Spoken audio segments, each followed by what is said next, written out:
Hi, welcome to my channel, or welcome back to my channel if you have been here before. Thanks for coming back, and thank you if you're here for the first time.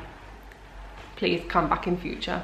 Subscribe below, takes you 1 second. Quick introduction, my name is Ruth. I am a 28-year-old mum, and I've got a 2-year-old little boy called Jet. He turned 2 in May, we're now in June, so just turned 2, and a 3-month-old little girl called Nova. So this video is a collab with my lovely friend Georgina Clark. She is another mummy of 2. She's just gone from 1 to 2 as well, really similar time, I think within about a week or 2 weeks of me having Nova. She had her gorgeous little girl called Ellen, and she's got an older little boy called Rory, who's a really similar age to Jet as well.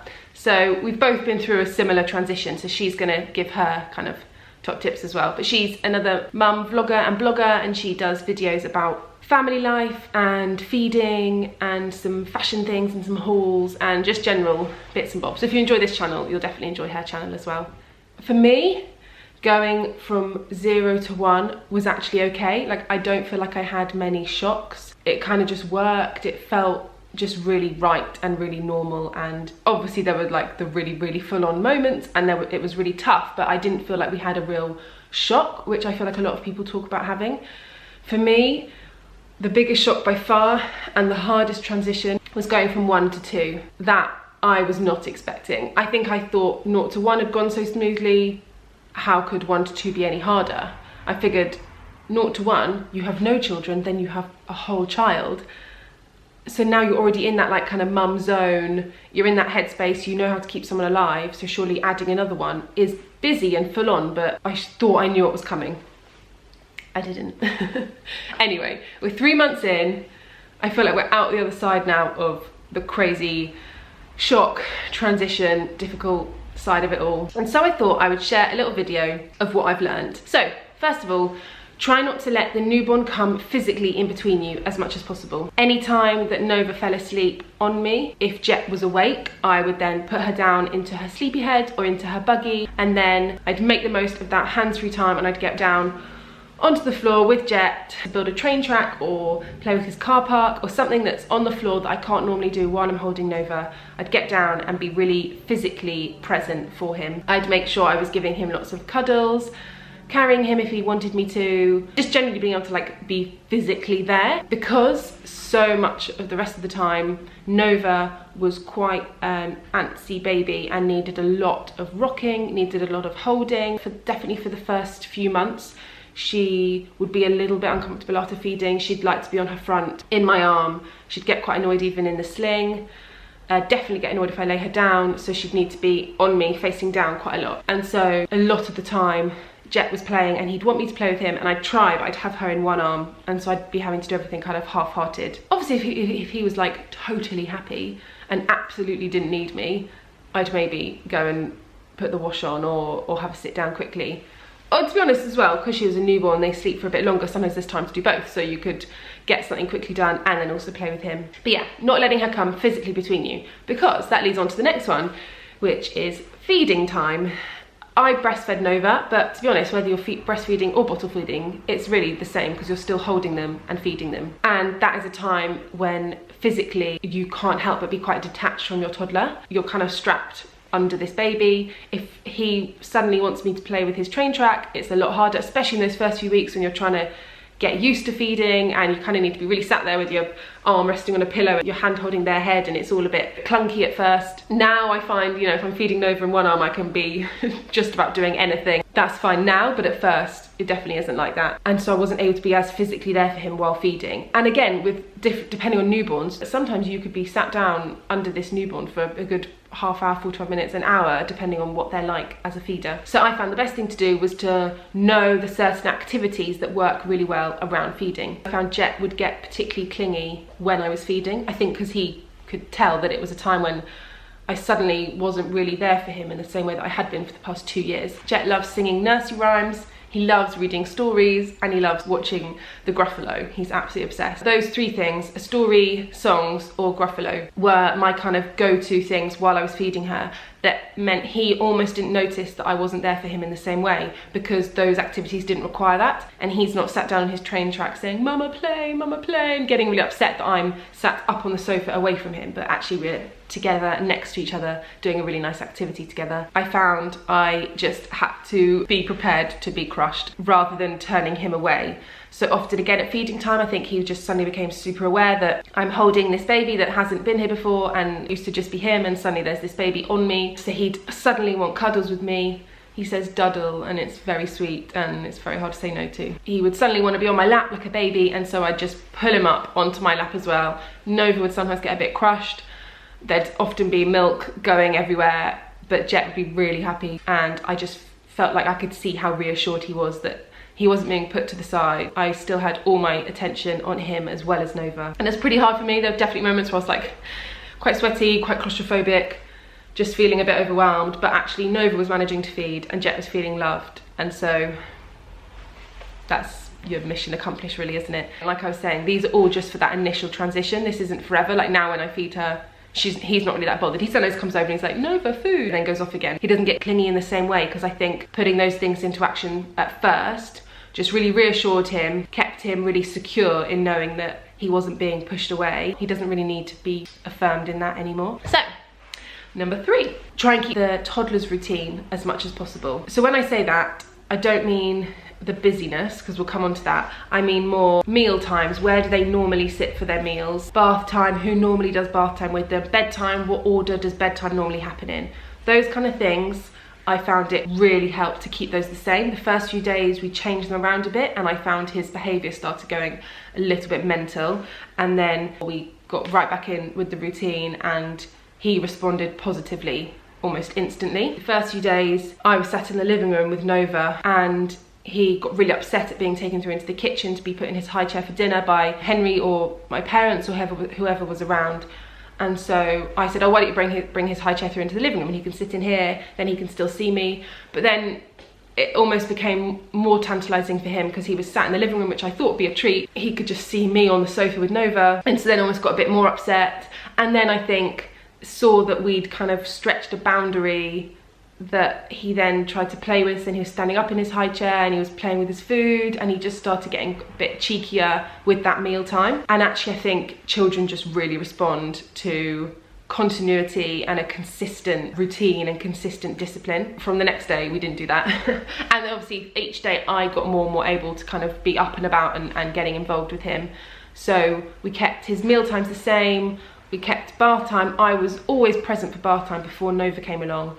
And so from a couple of days in, I then made sure that I was back being really present for bath time, because I think it's definitely one of those things that Jet noticed had gone. Everyone else was really helpful. We had a lot of family around. Henry obviously was amazing. So we had a lot of people doing the kind of hard work, the actual physical work of bath time, but I just made sure I was present. So I went into the bathroom, sat with him, even though it was Henry that was kind of running the bath, getting Jet washed, getting him out. I just sat in there, played with him, chatted with him, so that he just knew I was still there and still involved. I would lay him over my lap so I could still be engaged and present with him, and then actually started to try and involve her with him in a really positive way, so that it wasn't just that Nova was this blob that was taking mummy away, but I'd kind of turn, face her out to look at the bath and be like, Nova, look at your brother, and interact with the two of them. And if Jet did something funny in the bath, I'd say, oh Jet, Nova thinks you're so funny, and keep kind of reaffirming to him that Nova loved him and Nova found him really funny. Bath time and those kind of things, to try and keep the bedtime routine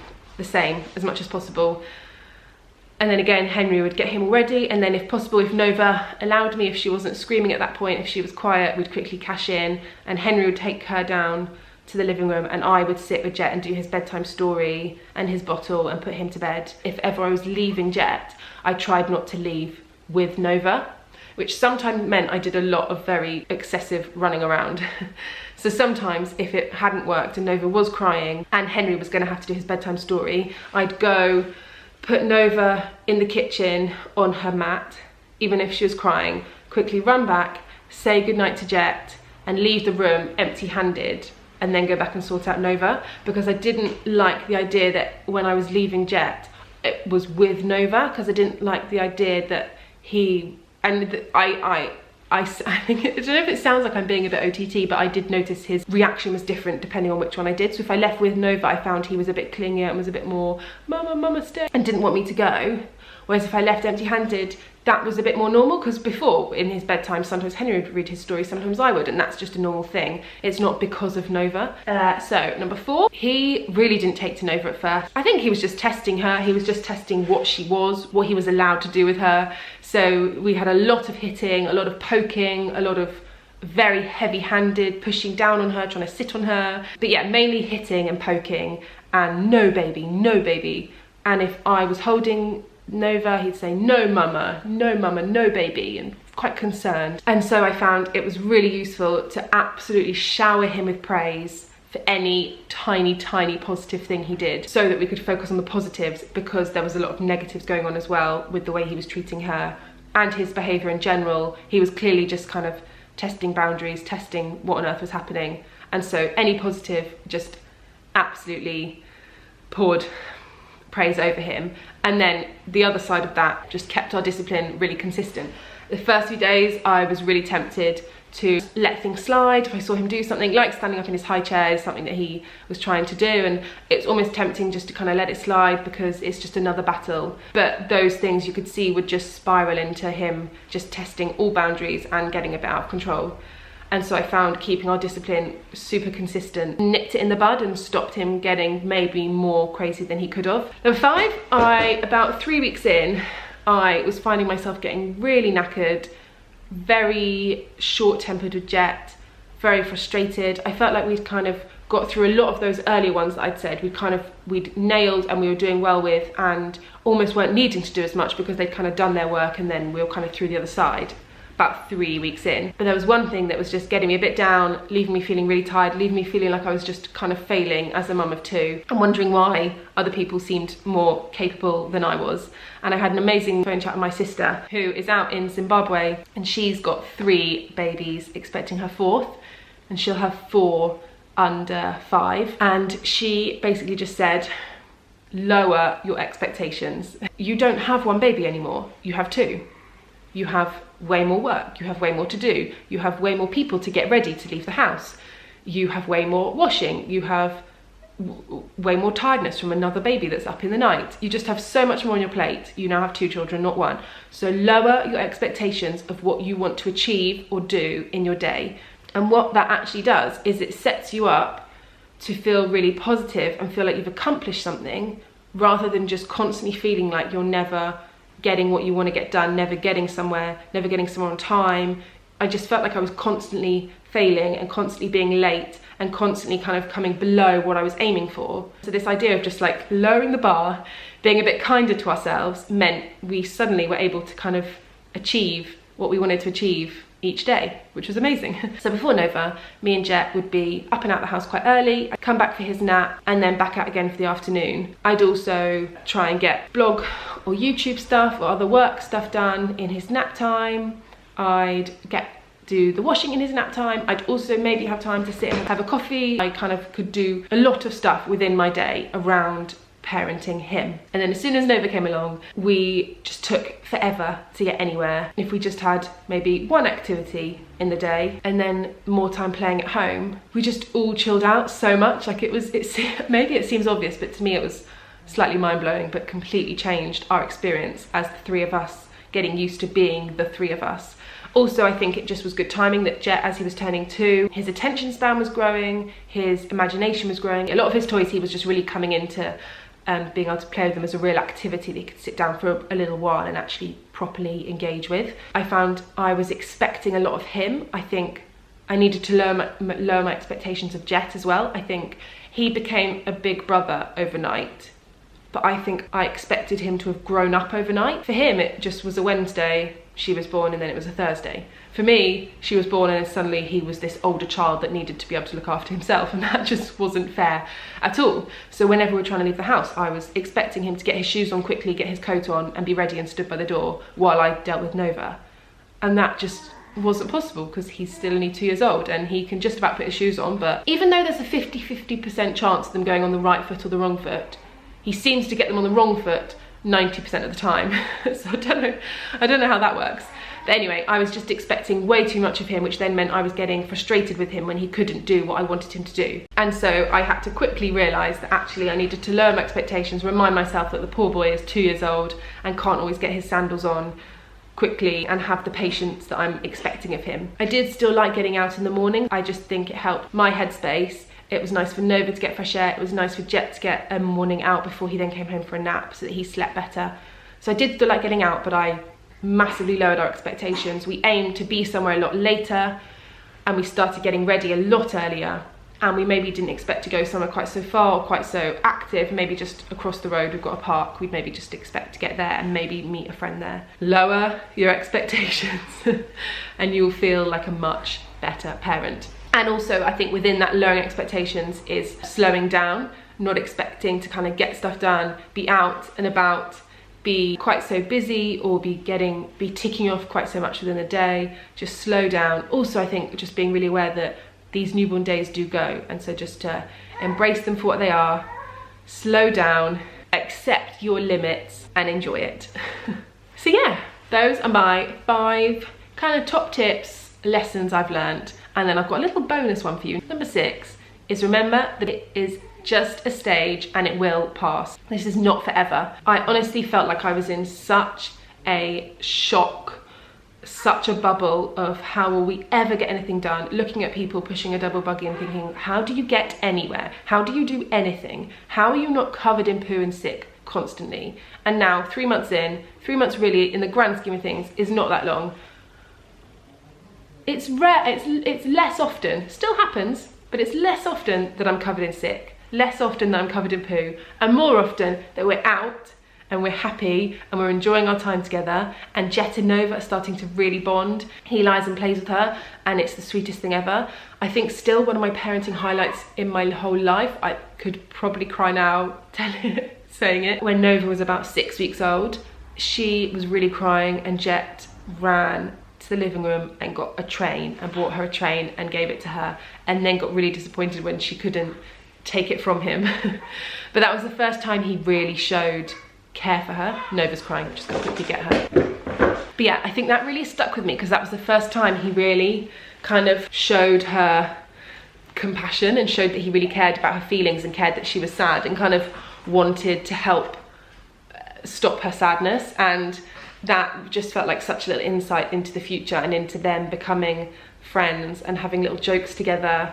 And then yesterday he lay with her in her playmat and she was smiling at him and watching him, and oh my gosh, your heart can't take it. So just remembering that that newborn stage is a stage. When your newborn feels like they're just slightly a potato that just takes everything from you, I felt like for a good first few weeks, or even months actually, ooh, that was a dodgy sounding burp. She just took everything from me. She just needed feeding and burping and pooing, and then she slept and she didn't give anything back. I found it hard to watch Jet struggle with it and not be able to kind of show him how fun she could be and how she'll really add to our family, because it felt like at first she was just kind of taking my time, taking my energy, taking everything. But just remembering that is a stage, and she now is so much more fun. She laughs and she smiles and Jet engages with her, and seeing their friendship start to blossom is just the best thing in the world. So yeah, just remember that the newborn craziness and difficultness, have I just made up a word? That will pass. Having 2 is crazy and such a shock, but it gets better and better. And so I just think if you're in the early stages now, or if you're pregnant now, I kind of just wanted to make this video because I wanted you to be aware that it can be a shock. I don't want it to be like a negative thing, like, oh, it's really hard. But I do wish I'd known a bit more how hard it was gonna be, but also that that would then pass. So that I kind of knew in those hard moments that it wasn't forever, but I kind of had been a bit more expecting it to be harder. If that makes sense. I'm gonna stop waffling. Thank you so much for watching. Don't forget to check out Georgina's channel. I'll put it below. Have a lovely week, and we'll see you soon for more videos. And yes, please do subscribe, get involved. We'd love to have you join us on our little YouTubing journey of our family life. Lots of love. Peace out. Nova, can you give a smile? Hi. Where's Mama?